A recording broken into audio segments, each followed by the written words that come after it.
Good evening, ma'am. I'm Komalpreet Kaur and I'm going to present my PPT presentation on topic colligative properties, first and second of chapter 2 solutions. So let's begin with the definition of colligative properties. It is a property of a solution that is dependent on the ratio between the total number of solute particles to the total number of solvent particles. Colligative properties are not dependent on the chemical nature of the solutions component. Basically जो colligative properties होती हैं वो किस पे depend करती हैं, number of solute particles पे। ये डिपेंड नहीं करती कि उनका नेचर कैसा है, ये सिर्फ डिपेंड करती हैं नंबर ऑफ सोल्यूट पार्टिकल्स पे। And these can be link to several quantities that express the concentration of a solution such as molarity, normality and molality. So next is its types. It has four types. First one is relative lowering of vapor pressure. Second one is elevation in boiling point of solution. Furthermore, depression in freezing point of solution. Last one is osmotic pressure of solution. So I'm going to explain first and second types of colligative properties. So let's start with the first one, which is vapor pressure lowering or relative lowering of vapor pressure. Non-volatile solutes reduce the ability of surface solvent molecules to escape the liquid, therefore vapor pressure is lowered. हम सबसे पहले non volatile solute. What is non volatile solute? Non volatile solute वो होती है जो evaporate नहीं होती. Figure के अकॉर्डिंग हम समझते हैं. यहाँ पे दो बिकर लिए हुए हैं. फर्स्ट वाले बिकर में सॉल्वेंट मॉलिक्यूल्स हैं और सेकंड वाले में नॉन वोलाटाइल सोल्यूट ऐड है. फर्स्ट वाले बिकर में ओनली सॉल्वेंट मॉलिक्यूल्स हैं जो ऑलरेडी वोलाटाइल हैं, जिसके कारण जो वेपर प्रेशर है वो ऑलरेडी इंक्रीज हुआ है. और जो सेकंड बिकर है उसमें नॉन वोलाटाइल सोल्यूट ऐड किए, यानी कि जो नॉन वोलाटाइल सोल्यूट है वो सॉल्वेंट मॉलिक्यूल्स के सरफेस पे आ जाएगी, यानी कि जिसके कारण हमारा जो सोल्यूशन है उसका वेपर प्रेशर डिक्रीज हो जाएगा. So the amount of vapour pressure lowering depends upon the number of solute particles as we discussed earlier. ये कॉलिगेटिव प्रॉपर्टीज़ का एक पार्ट है. ये किस पे डिपेंड करेगी? नंबर ऑफ सोल्यूट पार्टिकल्स पे. Next one is, it states that what is the exact definition of this relative lowering of vapor pressure. So let's discuss.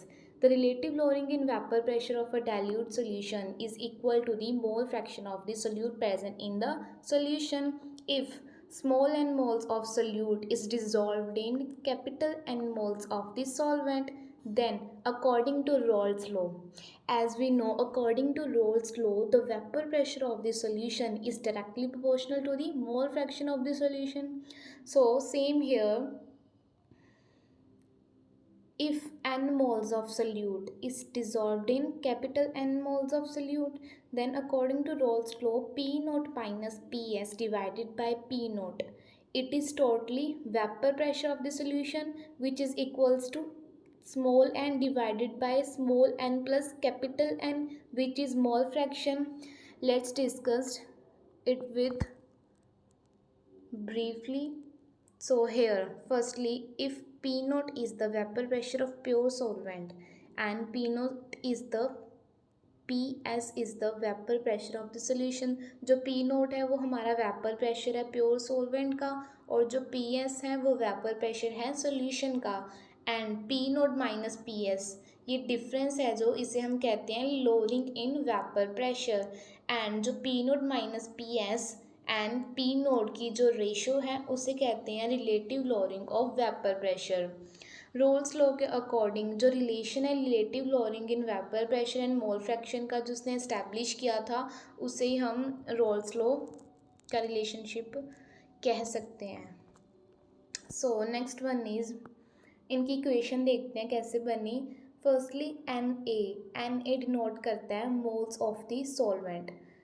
Moles equal होते हैं मास अपॉन मॉलिक्यूलर मास. यहाँ पे mass of solvent divided by molecular mass of solvent.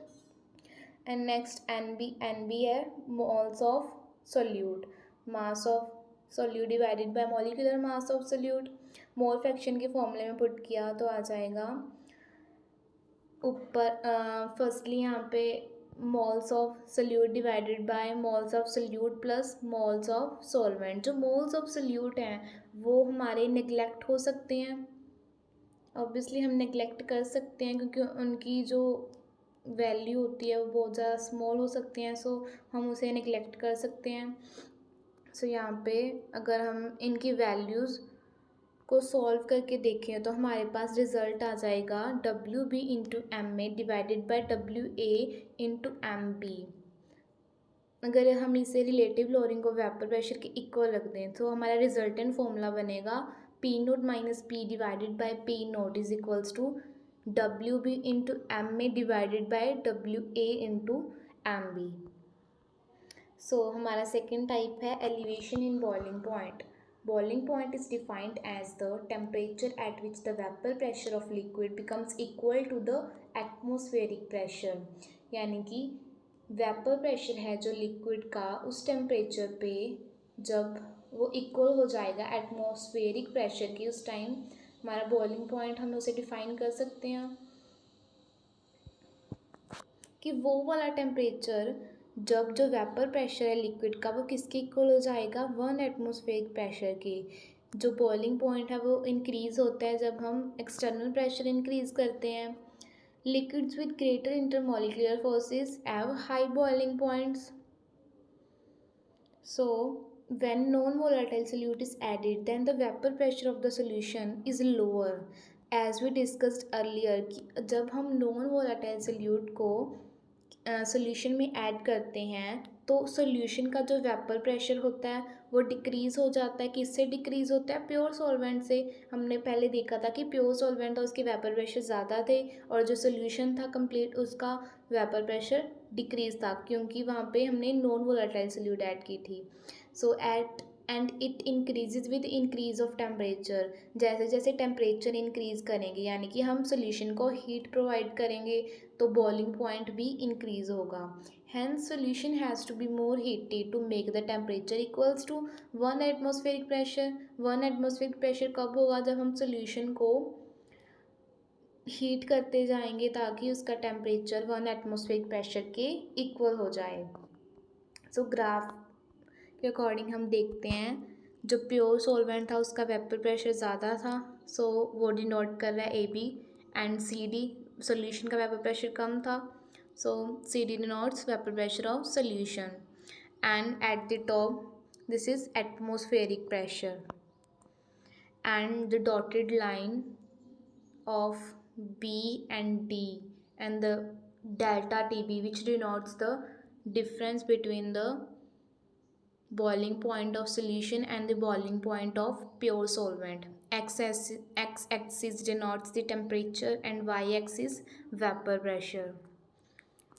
So next one is, so let us discuss with the figure.